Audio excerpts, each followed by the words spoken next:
All right. Well, thank you all for joining us today. We have our one conversation, and if anyone has questions, Brad, what do you think? Do you want to do questions throughout? I'm okay to do questions throughout, and I'm also okay to, I have 2 spots where we have opportunities to do questions as well. Okay, So I've great. got whatever works for you guys. Okay, so if people have questions, we could stop and take questions as we go, just in case. Is And Melanie, you're cutting out for me. Is she cutting out for you guys? Yeah, I was Okay. just gonna say you're cutting out. Am We I get cutting like out? half of what you're saying. Okay. All right. oh, You're coming in clear, Brad. Okay. All right, Melanie. okay, I'm going to blame it on the Novato office. We do that anyway, but yeah. All right, guys. So we're here to talk about the reserve studies, and it's a great way where we are going to save money today for our projects to maintain our HOAs in the future. So I came up with that stupid slogan of saving today to save tomorrow. What is a reserve study? A reserve study is there is a fund to repair, replace, restore, or maintain the major common area components. All associations, regardless of size, are required to prepare a reserve study. The reserve study is based on the estimated remaining lifespan of a component. So the reserve study, what I'm trying to get at here is a reserve study is a best guess estimate of what is going to be needed in the future. It is not 100% accurate, and it is a living document that is going to change from year to year.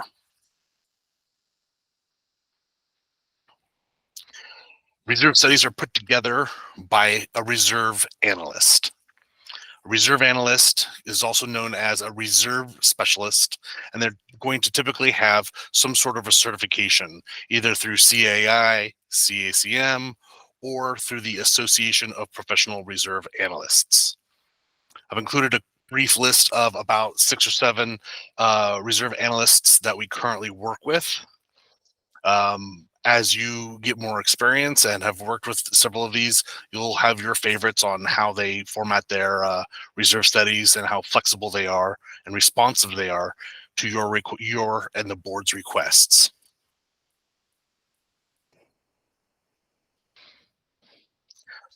So reserve studies are an annual document, and any annual document with HOAs, they have a timeline. The end goal is for a completed reserve study to go out with the budget, and budgets need to go out at least 30 days before the end of the fiscal year. So that's our deadline. That's when things are due. 90 days before we approve the budget and send the budget out, more than 90 days in advance, we need to be submitting the request for proposals from the reserve analysts and getting the board approval for their proposals. Once you get board approval, you want to go ahead and return the approved proposal to the reserve analyst company, and you're going to need to submit at that time like a questionnaire. The questionnaire is going to be based on how much money you have in the account, how much you think you're going to have at the end of the year, what projects you've completed, and what projects you've postponed. We're going to talk more about that questionnaire in the future in the next slide. Once you get the proposal back to the reserve analyst along with the completed questionnaire, it takes them about 30 to maybe 60 days when they're really busy to get it back. So it's very important to get that to them as quickly as possible so that they can have the time to complete it and get it back to you with enough time for you to review the draft with the board, make any changes to the draft, and have the board approve both a funding plan, which we're going to talk about in a little bit here, and approve the final draft of the of the reserve study along with the budget and how they correspond with each other. We're going to be talking about a lot of these items here in the future in another slide. Ultimately, the final draft of the reserve study is approved at the same time as the final budget is approved by the board.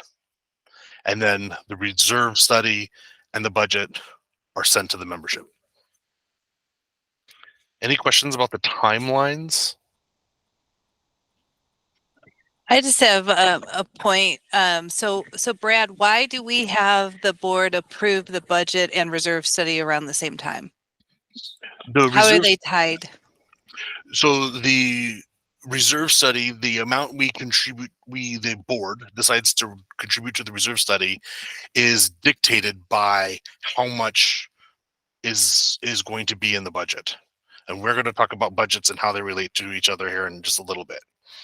Absolutely. And that's a great point, is to make sure that your reserve study allocation for funding for a given year is the same amount that's in your budget.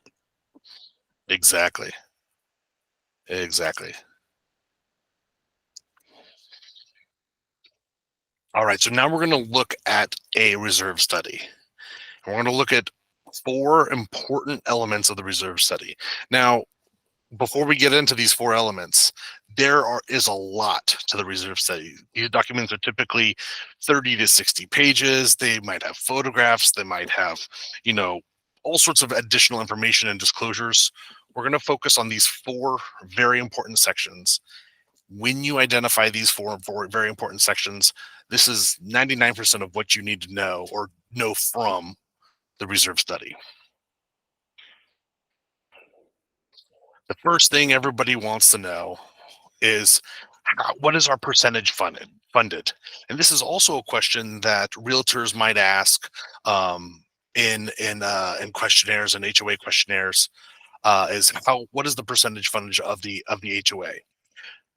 In this example that's on the screen, this HOA's percentage funded is 34%. Now let me ask you guys this: 34%, is that a high number or a low number? Bad number. Low. So Nicole says that's a low number. That's a bad number. Anybody else disagree with Nicole? Nobody disagrees with Nicole. So you can't tell if that's a bad number by looking at it. And here's why. And this is kind of going out in the weeds here, but this association is only 34% funded, but they just did all their roads. They just did all the roofs. They just did all the dry rot and painting.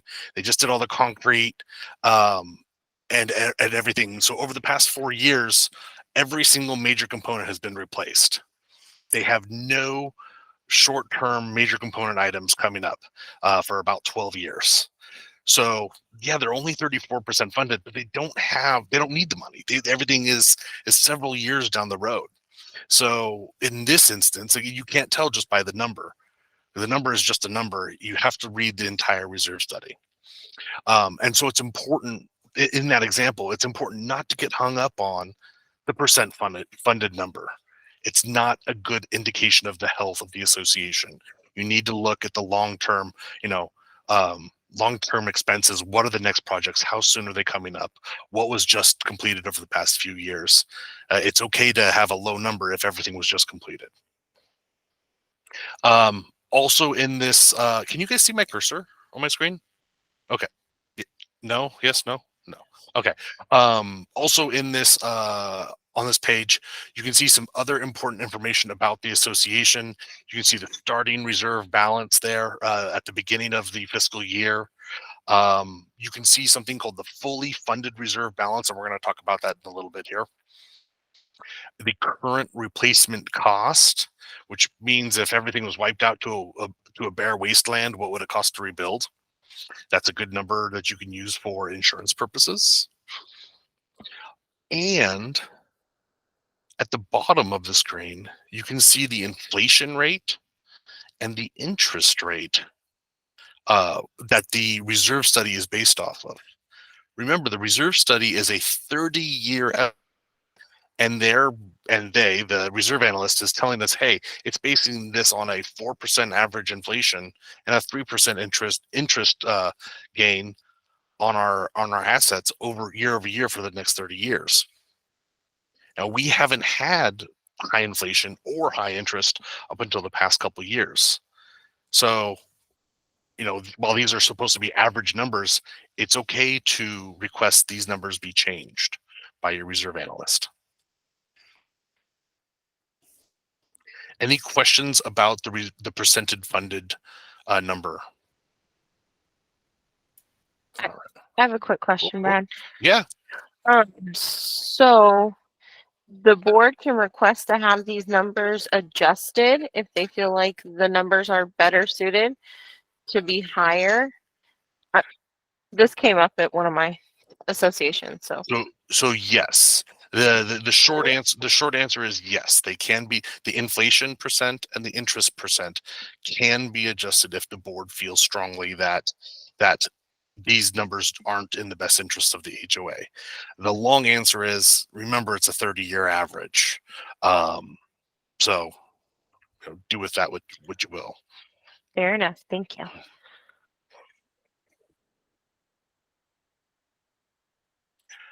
So now we're going to talk about funding plans. The reserve analyst is going to give you typically 3 options of funding plans. One of the funding plans is going, and on this screen, it's called the minimum threshold amount. That's the blue line that you see in the middle. This says, over the course of 30 years, how do I not do a special assessment? How do I fund it so I don't need any special assessments over the next 30 years? The 100% in 10 years is exactly what it sounds like. It is, how do I achieve 100% funded over the next 10 years? How quickly do I need to fund it? That's the purple line. And the currently selected funding number is the number in the green line is, hey, if you continue to fund at this amount, this is where you're going to need money, and this is how quickly you're going to drop below the $0 amount. So if you'll notice, in 2032, the HOA is not going to have any money in their reserve account, according to this reserve study, if they continue to fund at this rate.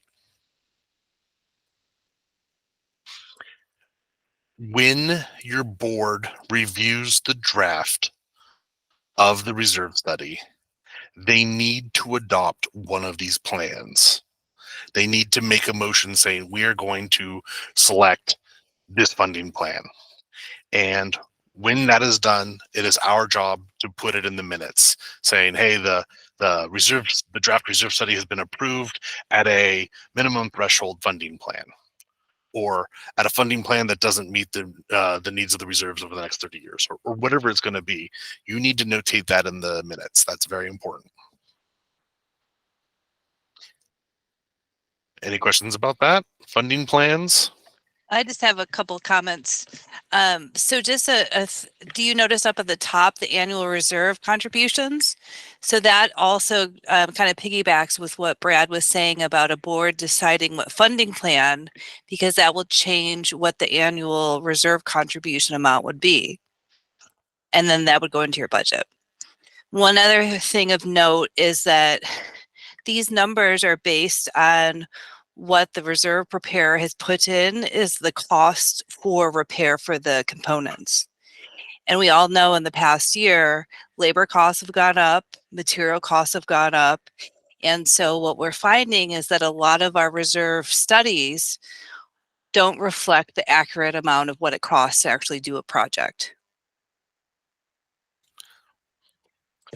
Melanie, thank you so much. That's a great point. And to your point, going back a slide, that kind of goes back to that inflation number. This inflation number isn't just, cost of goods or whatever. This is the actual cost of what it takes to maintain the items. So that inflation number, as we have seen, should probably be higher than 4%, at least for the past few years. And that's why it's super important to give your reserve preparer updated information. So if you go out to bid for like a painting project, for example, and you know that now the painting cost is I'm going to throw out a number, 600,000, but your reserve study says it's going to be 400,000. You really want to make sure that they know that difference, because their study is only going to be as good as the information that you're giving them in terms of the actual costs for repairs. And what would happen if one of the board members, they don't agree with what the analyst is saying and they want to change it up and maybe move it up a year or move it back? So April, those are great questions.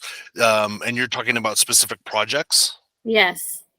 So the board can make that decision to defer maintenance, either move it back into later in the time or move it up because it needs to be done now. But it does need to be noted in the minutes that there's a motion to make that happen. And as soon as that motion is made and that's what's going to happen, the reserve analyst should be updated in those changes as soon as possible for the next As time. well as the monies that maybe they move around to do certain components. So the reserve fund is typically just one account or a series of CDs.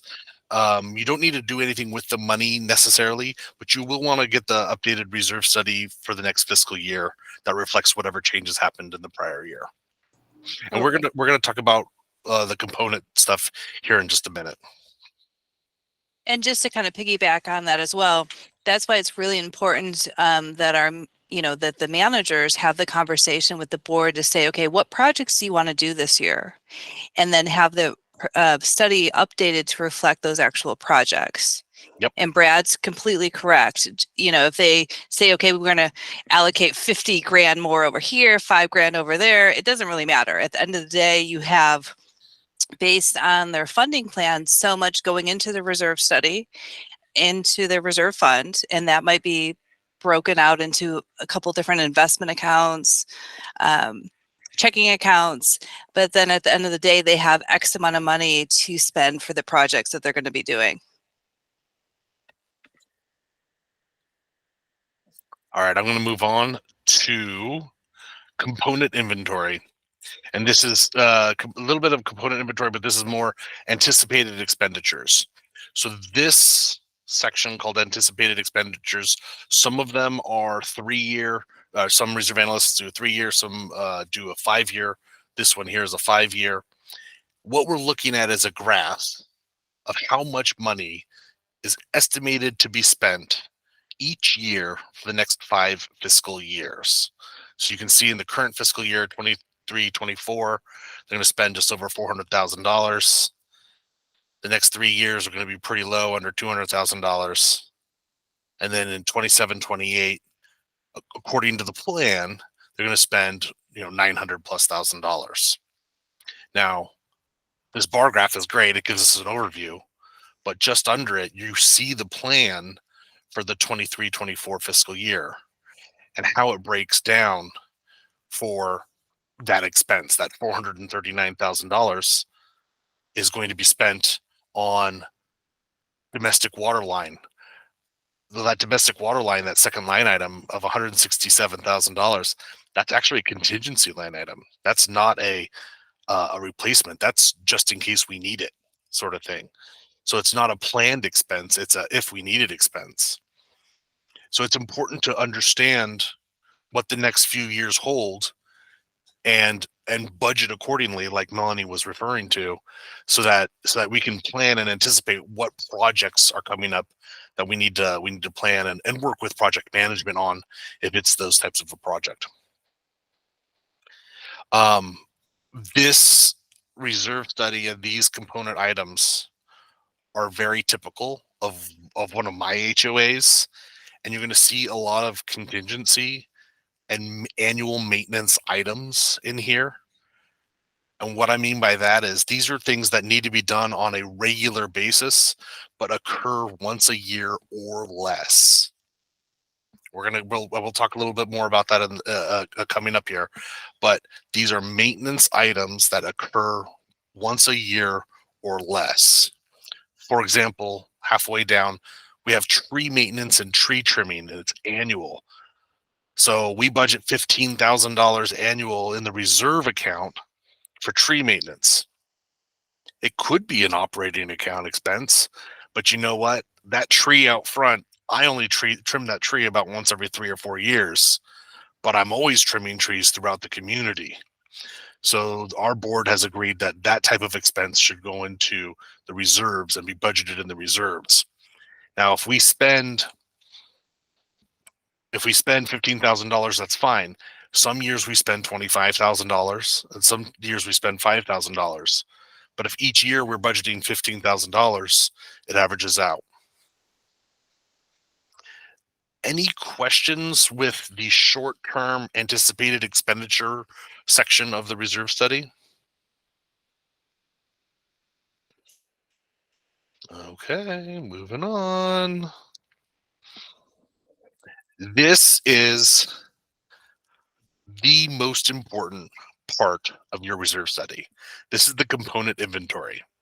This section right here dictates the entire rest of the entire reserve study. So this is like the base information. This is the foundation information. When you make a change here, it's going to change all the graphs and all the estimates and everything else everywhere else. So this is really the most important part that you need to understand. And we're going to kind of break this down. This is just a section of a component inventory. And you'll see on the left-hand side, these are the different specific components. And the next column says UL. That means useful life. And useful life is, if this component is brand new, how long should it last until it gets replaced? Or if it's a maintenance item, how many years go by until another round of maintenance? So for the asphalt overlay, lots 1 through 8, that first item, we're supposed to do that every 25 years. That's useful life. RUL means remaining useful life. That's how many years left we have until we need to do it. Now, if I look at my reserve study in a different section, I will find 16 years out that it will have this ready for it to be scheduled in 16 years. Unit price, that's $3.24 per square foot. This kind of goes back to what Melanie was saying a little while ago, is that if I'm getting estimates for asphalt overlay, even if it's not for this association, but I know asphalt overlay is no longer $3.24, but it should be like $5 a square foot, I might tell my reserve analysts when they update them, say, hey, you know what? That $3.24 is no longer a good number. Let's put $5 a square foot in there. And they will recalculate the entire reserve study with that updated information because costs have gone up so much recently. Quantity is the number of square feet we have in the community. So lots 1 through 8 total about 59,800 square feet. And if you multiply the unit price times the quantity, that gives you your current replacement cost. So if I did that project today, that's $193,000, $194,000. But if I anticipate that it's going to be done in 16 years, and 16 years at an average rate of, going back, inflation at 4%, this is why this number's important. It's actually going to be $363,000. So I need to save up $363,000 within the next 16 years to get this project completed. Now, as we look down the items here, of the components, you can see different items. Like 2/3 of the way down, you'll see a hot water heater has a useful life of 8 years, a remaining useful life of 0. That means it's time for this item to be replaced. This should be replaced, is scheduled to be replaced right now in this current fiscal year. So when I see remaining useful life 0, that means it's scheduled to be replaced now. But if that hot water heater continues to chug along and it's not really important, and the board says, you know what, why would we replace it now if it's still working? You can tell your reserve analyst, hey, add another year to that. or hey, push it back another year. And they will continue to roll over that item from year to year. It hasn't been replaced yet. And that way you haven't spent the money, but it's there in case you do need to replace the hot water heater. You're not being proactive in replacing it, you're being reactive. And you will have to work with the board and advising them what things you're going to be proactive on and what items you're going to be reactive on as far as replacement goes. Another really important part of component inventory, and I don't have a good example here on this page, but typically like with asphalt overlays and slurry seals and things like that, you'll want to make sure that the remaining useful life, as you start to come down to 3 or 4 years, coordinates with other projects that would be affected by that scope. For example, I need to do a slurry seal on my roadways next year. If I'm going to do a slurry seal on my roadways next year, you know what I should budget for next year is new striping and new pavement markers and new red zone things and new address signs on the curbs and all that other stuff, so that I can plan for that to all occur at the same time. They're going to be different component line items, but I'm going to adjust the remaining useful life so that they all occur at the same time, and it can become one project. Any questions about component inventory?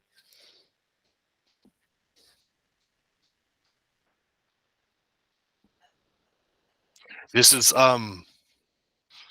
the component inventory really is one of the most important parts of your reserve study that you will be using and editing and advising the boards on.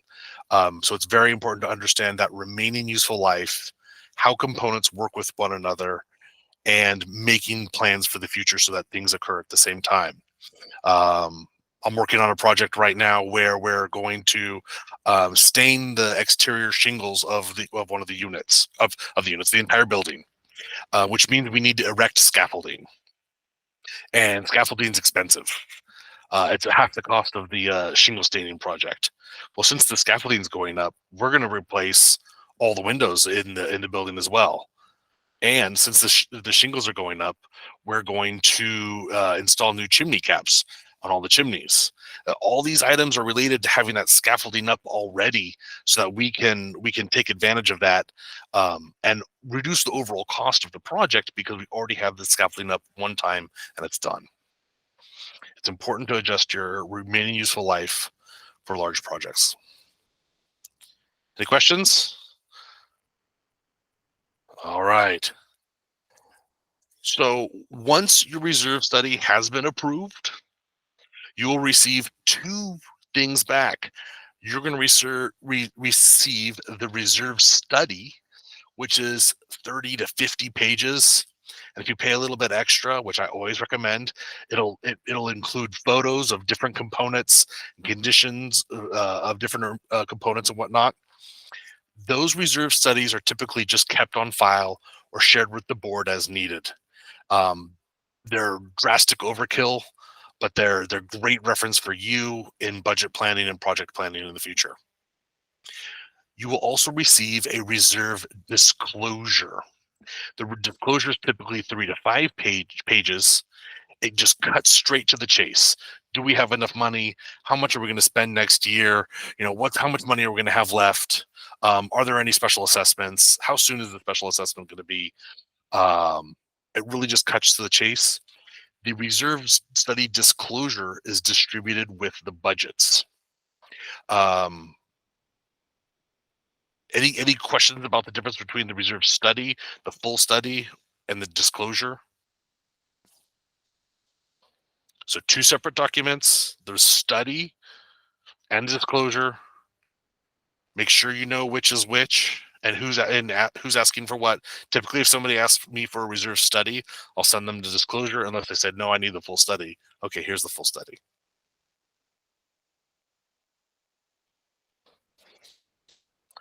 All right, let's talk about funding the reserves here.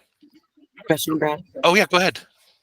Sorry. So on that last slide, is the study sent to the board members only, or can anybody who's within that community, not tenants, owners, also get that study, or is it just for the board?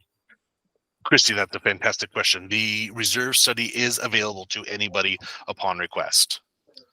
It is available. So it is not a secret document. It is okay to distribute this to homeowners, the full reserve study. Okay, thank you. No And then problem. just to piggyback on that, we are required, what Brad has right here, the disclosure report, those questions. Those questions are required to be provided in your annual disclosure packet, and we include that in our budget packet. So all the managers that are working on their budget disclosures right now, they have to include these questions. Some reserve preparers will also have an executive report, which is kind of a compilation summary report. So each preparer is going to be a little different. So like Brad was mentioning, you get your full reserve study, you get this disclosure, which has, is it 6 questions or is it 8 questions that they have to answer? I don't remember. I think it might be I think 8. it's 8. Okay. And that is something that management cannot, nor should we ever try to answer. You would always want that to be done by a third party. And then you have sometimes executive summaries, which will have like a condensed version of the big study. And then part of our escrow disclosure, when people buy and sell, we have to also disclose the reserve funding stuff as well. And that also goes on HomeWise Docs. So Savannah maintains that document. And one of the things that we have to put up there is the full reserve study, not the executive summary or the disclosure. It would be the full study. And Melanie, thank you. And to that point, when you receive your final approved reserve study and your reserve disclosure, make sure that you forward a copy to Savannah so that she knows to get it updated in the HomeWise and whatnot. Or you save it on the Y drive under website updates. And that also goes to HomeWise Docs and to the community website.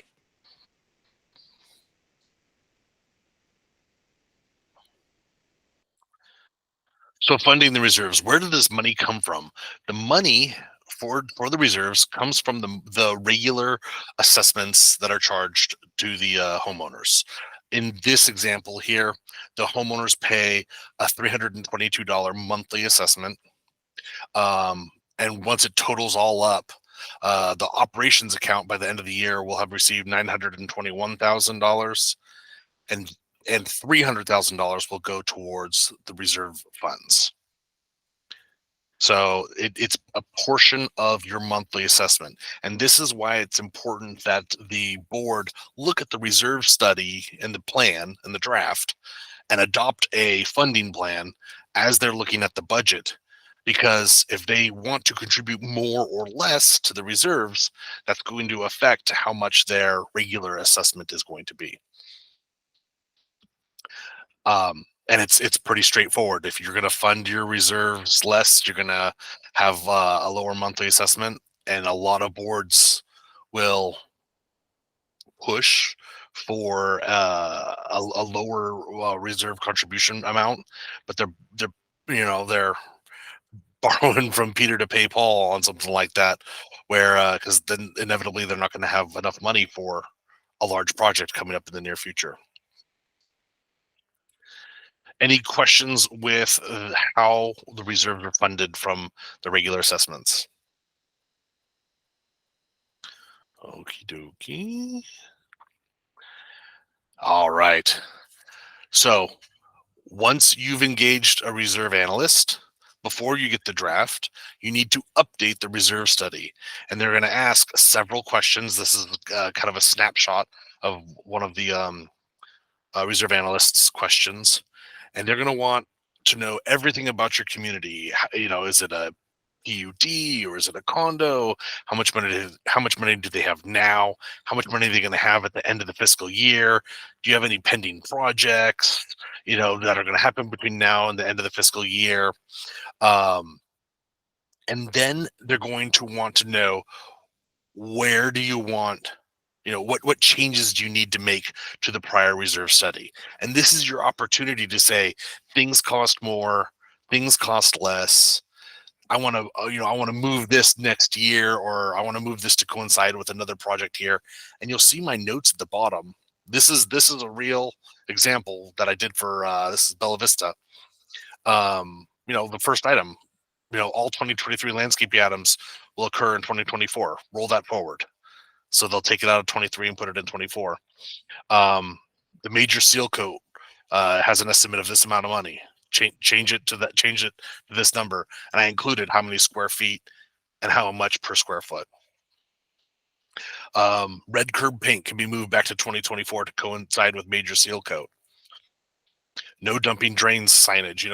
This is where I'm starting to plan my big project, so that different elements of the reserve study can coincide with each other and happen all in one major project. Any questions with this document? How you fill this out is going to instruct how the reserve analyst comes up with the initial draft.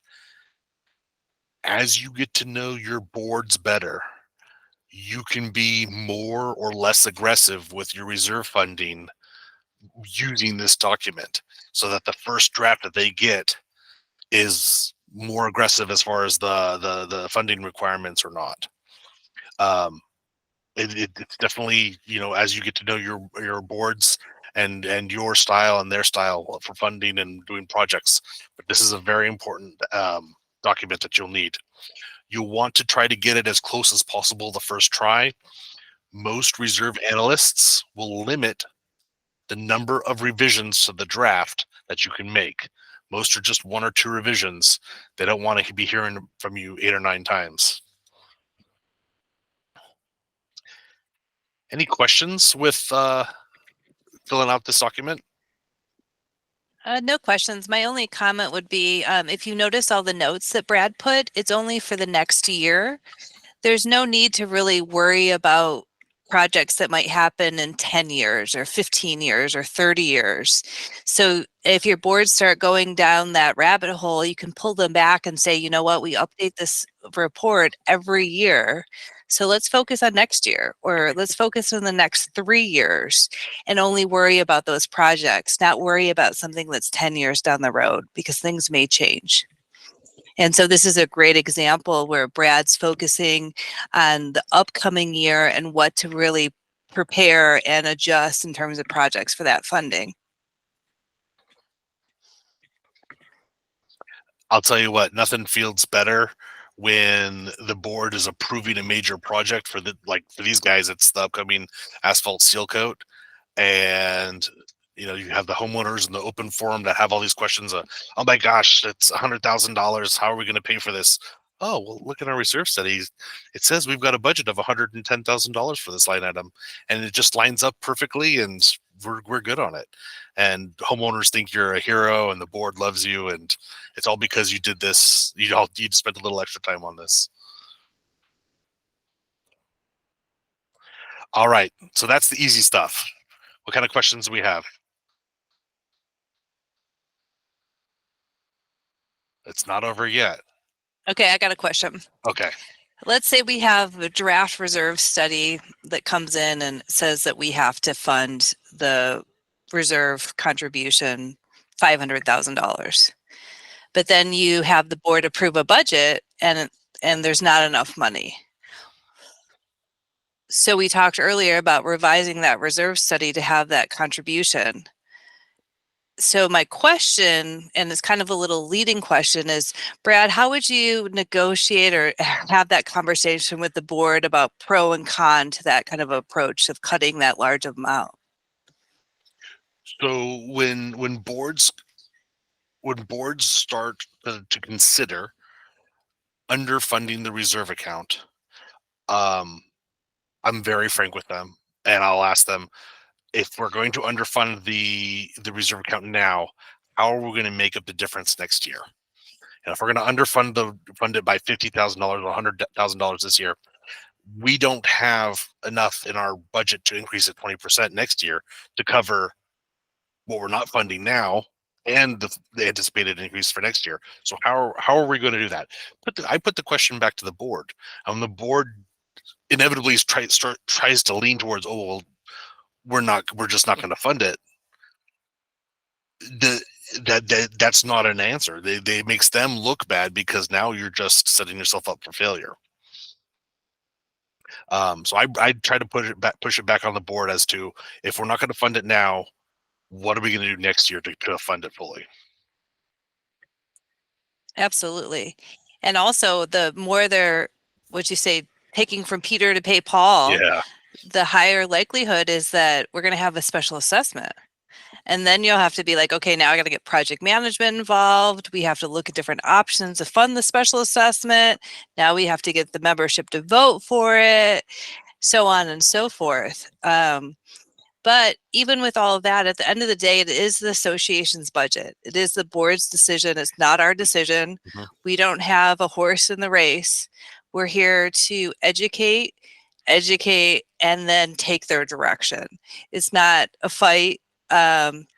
It's their association, but as they underfund, then it's like that snowball effect, where pretty soon the snowball gets bigger and bigger and bigger as it goes down the mountain. And then you fast forward 10 years and they can't pay for any of their projects, and they're up in arms about why we so underfunded. So Melanie, that kind of goes back to our earlier slide that shows this. So if a board says, we don't want to pay $500,000, we only want to fund it $450,000, and they're dead set on that, okay, we'll document it in the minutes.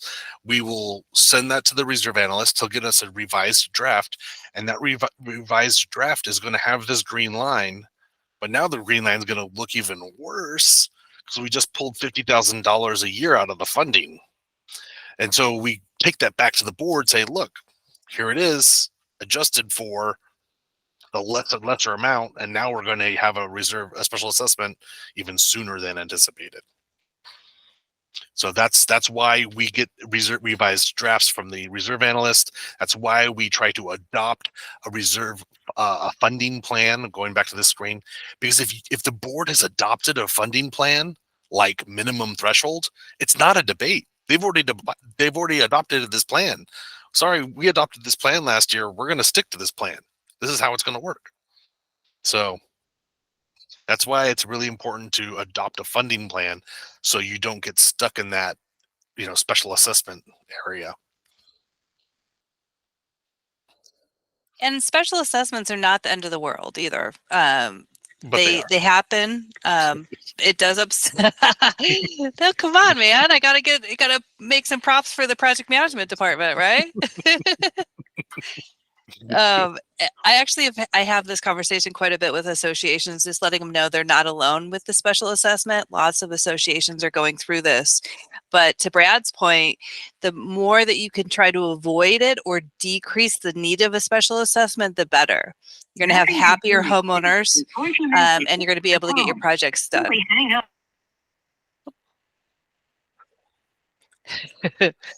But yeah, so if you have to, and special assessments are not, some homeowners get pretty peeved about it, even the mention of a special assessment. And, to Brad's point, where are you going to get the money if you start to cut your reserves? Even though when you have your operating budget, a lot of those costs are set costs. And one could argue that the reserve funding is a little discretionary, so you could cut it a little bit. But as you continue to do that or make too tight of a budget, then you have a problem making your operating expenses. And then you get into the situation where you can't make your reserve contribution because your operating costs are what they are. All right, we're moving on. If there's no other questions, we're going to the advanced shit now, guys. Right? This is the good stuff. All right. So we're going to move on to borrowing from reserves. If your operating fund is hurting for cash because something happened, Funds may be used from the reserve account for non-reserve expenses. Now, when and how you can do that, consult legal. Special notice to homeowners is required. What is that going to say? Consult legal. The funds need to be paid back to the reserve account within a year, and the board needs to adopt a payback plan. What's that payback plan going to be? Consult legal. And special assessments may be used to repay or fund the actual reserve account. If you're going to do a special assessment, you're going to be talking to legal. Any questions about borrowing from reserves? Talk to legal. All right. Next item, beyond 30-year components, otherwise known as lifetime building components. Yeah, these things don't last forever. Plumbing is a replacement item. Both freshwater and sewer are replacement items. How long do they last? It's generally accepted that galvanized steel lasts 30 to 50, copper 40 to 70, and cast iron is 50 to 75. If we go back to my examples earlier with Hillcrest Park, they are 47 years old and their shit is failing. It is time to replace it. Yes. So all of a sudden we are now adding a new line item to a reserve study that's existed for over 20 years. And it's not a small, I mean, we're looking at 7 to 8 figures for replacement. It's the biggest expense they're ever going to incur. But it doesn't have to happen tomorrow. We can do it in 5 to 10 years or phase it in over the course of whatever. But it's a new thing that we need to think about because it's plumbing, because our associations are now over 30 years old. Retaining walls, concrete retaining walls, structural retaining walls. If it's holding dirt back, it doesn't last forever. Whether that's a built into the side of the hill parking garage or a retaining wall or whatever, or a wooden retaining wall, it doesn't last forever. They need maintenance. They need to be inspected, and you need to come up with repair plans. There are vendors that put together these proposals. Then once you get some proposals from those vendors, you need to have a conversation with your reserve analyst to get those plans, those maintenance plans and repair plans into your reserve studies. Concrete foundations need to be inspected, especially perimeter foundations, especially foundations that have those post-tension rods running through them. They need to be inspected as they age. A lot of the older ones, 20 plus years old, don't have any mention of them in the reserve studies. It needs to be a conversation with your reserve analyst. Hey, do we need to include this in there? Some sort of a line item for that? They're the expert. Let them tell you what they think. But you're going to suggest that, hey, should we start including this item for budgeting? Even if you're not going to do any work on the foundation or retaining wall or plumbing in the next 5 to 10 years, you're budgeting for 30 years. If it's 20 years out, let's get it in that reserve study so we start saving for it now. We're trying to avoid the special assessments.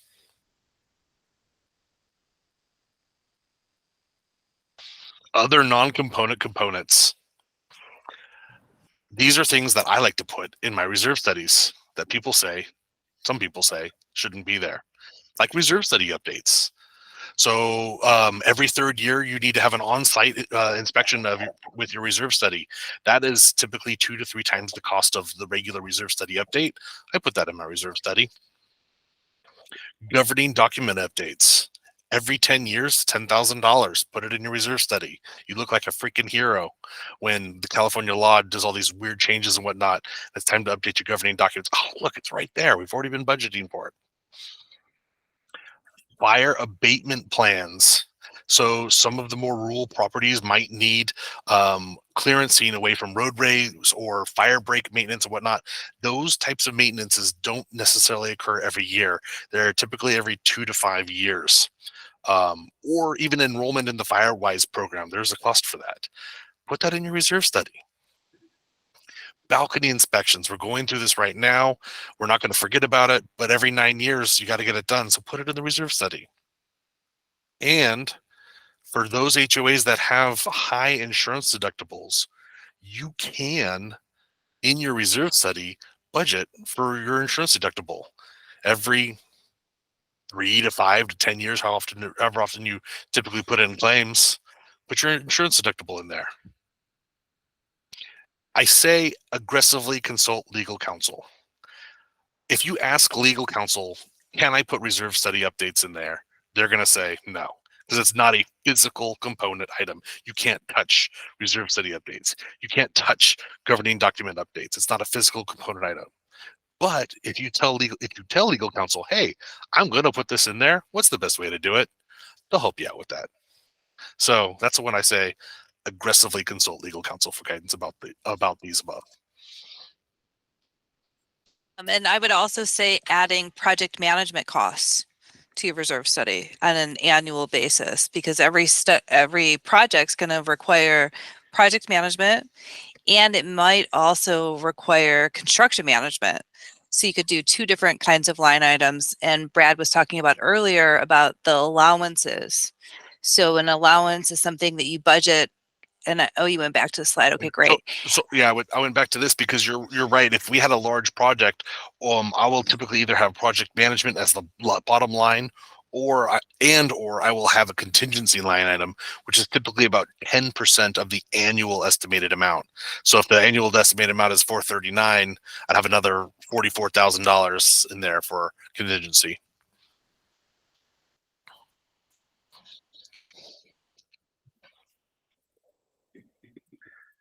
All right.